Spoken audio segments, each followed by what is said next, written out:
What if the greatest show on earth wasn't about football at all? What if it was about hacking your brain and turning billions of people into the most valuable audience on the planet?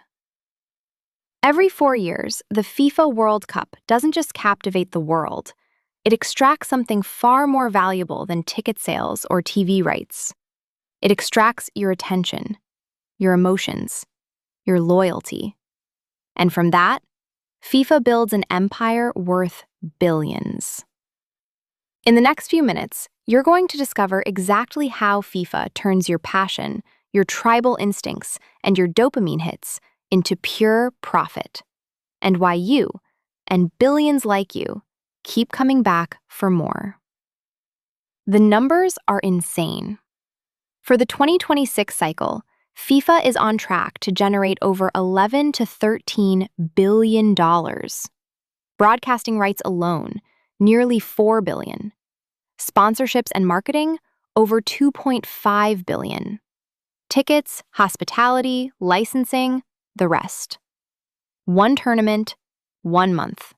More money than many countries see in years. But the real story isn't the money on paper.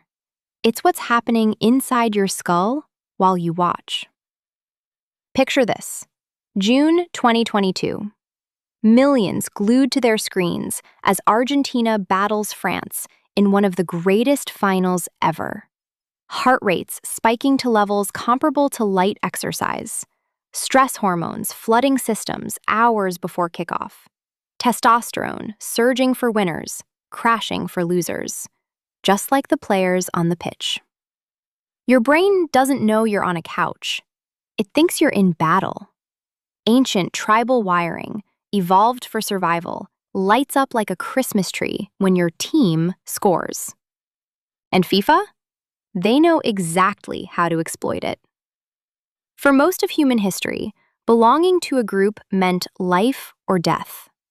Football activates the exact same circuits. In-group pride, out-group rivalry, mirror neurons firing as if you were the one dribbling past defenders, dopamine exploding on every unpredictable goal, rare, random, euphoric, like a slot machine designed by evolution itself. But then something changed. FIFA didn't just sell a sport. They turned it into the ultimate psychological trap. Broadcasting rights exploded because networks knew one thing. Engaged fans don't just watch, they feel. They obsess. They share. They buy. Coca-Cola, Adidas, Visa, they don't pay hundreds of millions for logos.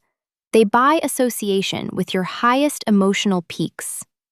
When your country wins, that surge of pride transfers to the brand that was there with you. It's not advertising. It's emotional imprinting.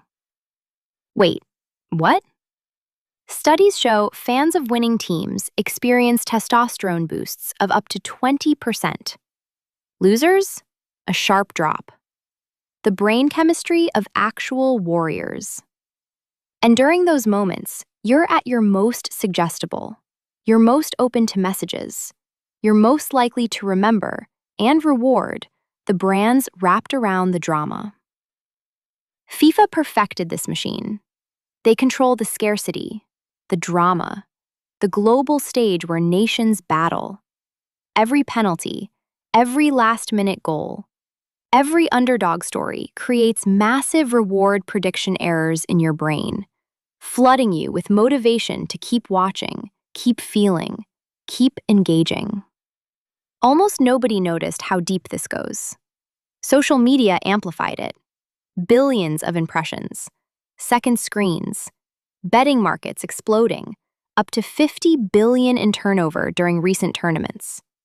Every emotional high now tied to more consumption, more data, more targeting. But here's where it gets scary.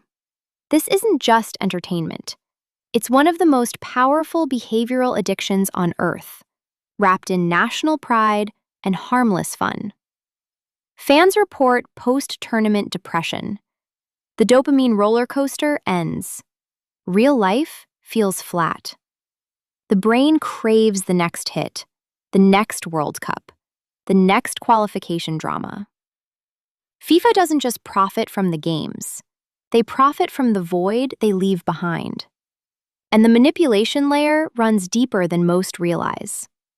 Dynamic pricing, exclusive hospitality packages for the wealthy, merchandise that lets you wear your tribe's colors, apps and fantasy leagues that keep you hooked between matches, gambling partners that monetize the very uncertainty your brain loves. All while hosts pour billions into stadiums that often become white elephants. Qatar 2022 reportedly profited FIFA massively. But the true cost, human and financial, stays hidden. The fans? They pay with something more precious than money: their attention, their time, their emotional energy. But here's the twist that changes everything. This system doesn't just take, it gives something back that modern life desperately lacks. In a fragmented, lonely world, the World Cup creates instant belonging. Strangers hugging in bars, nations uniting, shared rituals that make you feel part of something massive and meaningful. Oxytocin flows with the dopamine. Tribal bonds strengthen. For 1 month, the world feels smaller, more connected. That's the emotional contrast FIFA sells so masterfully. On one hand, cold calculation, billions extracted from your brain chemistry. On the other, raw human joy, drama, and unity that feels irreplaceable. The disturbing realization? Your passion is the product. The more you care, the richer the machine gets. And it works because it taps into who we fundamentally are: social, competitive, story-hungry creatures. Yet, something is shifting. With 2026's expanded format, 48 teams, 104 matches, the machine scales even bigger. More games, more drama, more opportunities to hook new audiences in North America and beyond. Projected revenues shattering records again. FIFA isn't just organizing football. They're architects of modern tribalism at industrial scale. So the final, mind-blowing conclusion? The World Cup doesn't happen every 4 years because that's the tradition. It happens because that's how long it takes for the emotional withdrawal to build. So the next cycle hits even harder. Your brain is being farmed, lovingly, brilliantly, relentlessly, for profit. And the craziest part?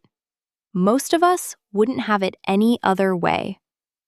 We love the ride, the hope, the heartbreak, the glory.